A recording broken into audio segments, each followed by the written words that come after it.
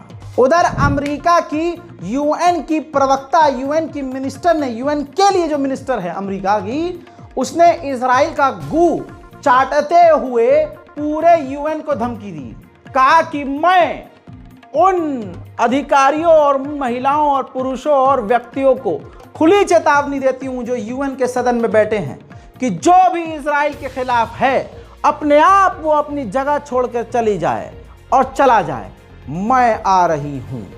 सुनिए। And my message for Turtle Bay is this: hear me clearly, right here and now. The anti-Semites at the United Nations better buckle up because I'm coming. The university presidents were just a warm-up, and believe me, anyone who knows me knows that I'm just getting started.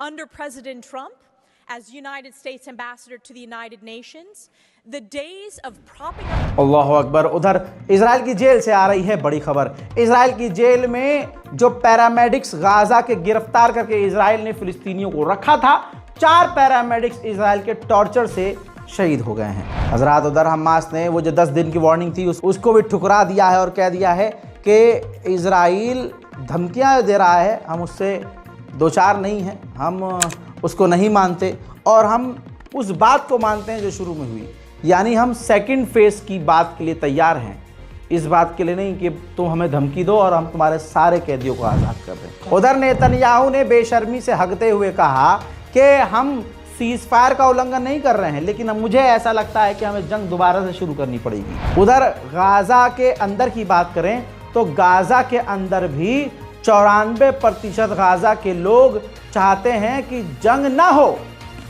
सब थक चुके हैं और सब कह रहे हैं Hamas से कि जंग मत करना।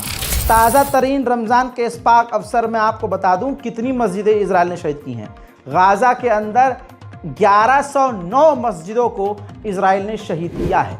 इस जनवरी से अब तक, इसी साल के शुरुआती महीनों में, इजराइल ने फिलिस्तीन के वेस्ट बैंक में 16 बच्चों को कत्ल कर दिया। सिर्फ फरवरी के महीने में इब्राहिमी मस्जिद को 44 बार बंद किया गया। 44 बार वहां पर जमात और नमाज होने से इजराइल ने रोका। ऐसा ही कुछ आपको भारत में भी एक खास संगठन के द्वारा और खास सरकार के द्वारा करवाया जाता हुआ महसूस और नजर आ रहा होगा। रमज़ान के इस पाक अवसर में, तस्वीर देखिए, रमज़ान के इस पाक अवसर में जो इफ्तार करने के लिए इफ्तारियों का सामान अपने ट्रेडिशनल तरीके से लेकर जो वहाँ महिलाएं बैतुल मुकद्दस में जा भी रही हैं, तो उनके इफ्तारी के बॉक्स को और उनके साजो सामानों को इजराइल की सेना चेक कर रही है और परेशान कर रही है। ईरान तो यहाँ चुप रह गया, लेकिन हुथीस सामने आए। हुथीस ने ऐलान किया कि अगर सीज फायर टूटता है तो हम भी इजराइल पर हमले शुरू कर देंगे। उधर इजराइल के हाल, ये मैं अलग से वीडियो नहीं दिखा सकता हूँ, हिंसक वीडियो है। इजराइल की पार्लियामेंट के बाहर यहूदियों का यह हाल इजराइल की मिलिट्री ने किया है, इजराइल की सिक्योरिटी फोर्सेस ने। वहाँ जो यहूदी हैं वो ये मांग कर रहे हैं कि दोबारा से जंग शुरू मत करना, सीज फायर कर लो, सीज फायर कर लो, वी वांट सीज फायर। जो यहूदी शांति की मांग कर रहे हैं, इजराइल की सरकार ने उनका पीट पीट कर बुरा हाल कर दिया है। इधर रमज़ान चल रहे हैं और गाजा के अंदर इजराइल के ड्रोन हमला करने के लिए तैयार नजर आ रहे हैं।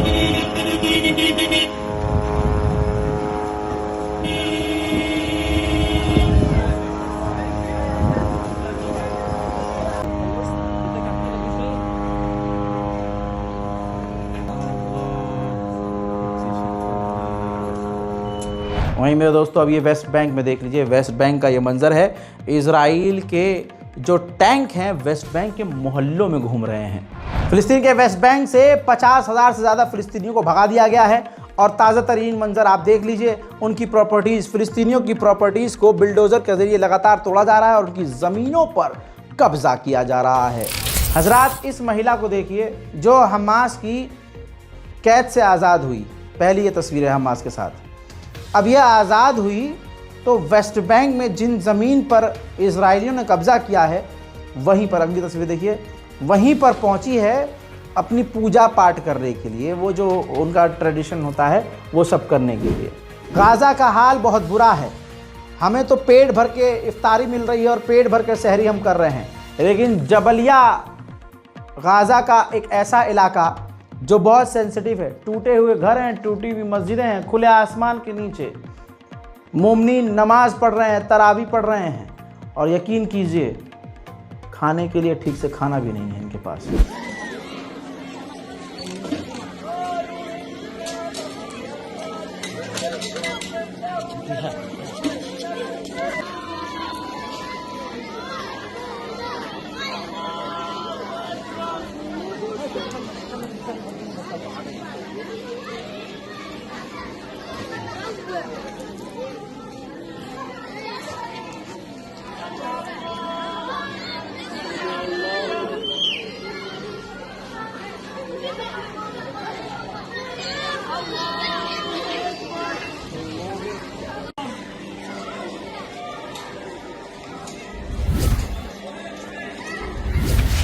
हस्बी अल्लाह व निअमल वकील। उधर इजराइल के सेटलर्स फिलिस्तीनियों पर लगातार हमला भी कर रहे हैं। सरकार तो जुल्म कर रही है, पुलिस जुल्म कर रही है, सेना जुल्म कर रही है, नरसंहार कर रही है, चोरी चकारी हो रही है, लूटपाट हो रही है।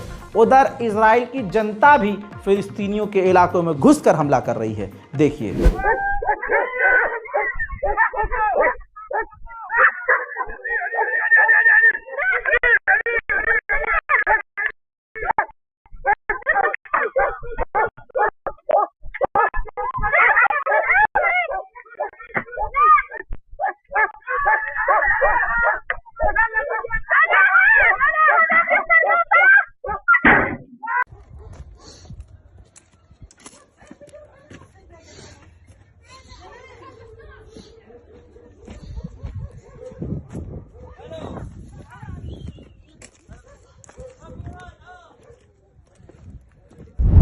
बमुश्किल, बड़ी मुश्किल से बैतुल मुकद्दस में गिने चुने लोगों को इजराइल ने परमिशन दी। मंजर ये नजर आया।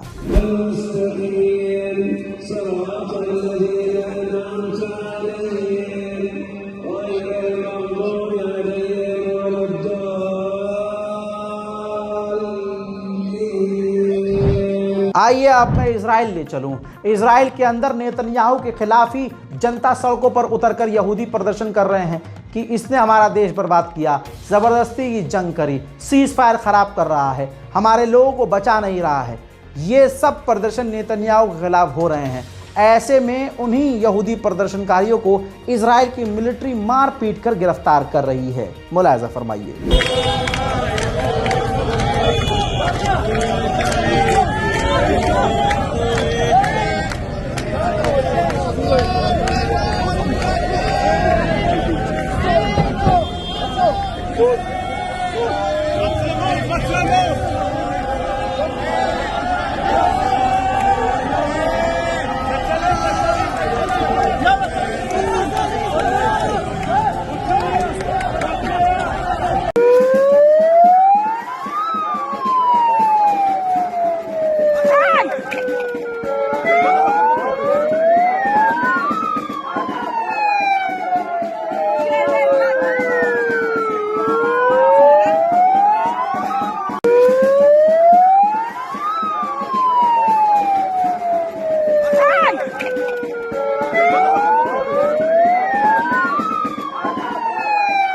उधर बड़ी खबर यह है कि इजराइल जल्द ऐलान कर सकता है फिलिस्तीन के पूरे वेस्ट बैंक पर पूरे कब्जे का। मेरे दोस्तों, इजराइल की सिविल डिपार्टमेंट में एक जर्मनी की महिला काम करती थी। जुल्म देख देख कर इजराइल का इतना उब गई कि उसने इजराइल की नीतियों का विरोध कर दिया, जिसके बाद उस सिविल सर्वेंट को, जर्मन महिला को इजराइल ने निकाल दिया। उनका बयान सुनिए। Yesterday, I got fired as a civil servant working at the Federal Ministry in Germany. Why? In a nutshell, because I was speaking out against the genocide in Palestine committed by Israel, against the German support thereof, against the violence and crimes that are happening there.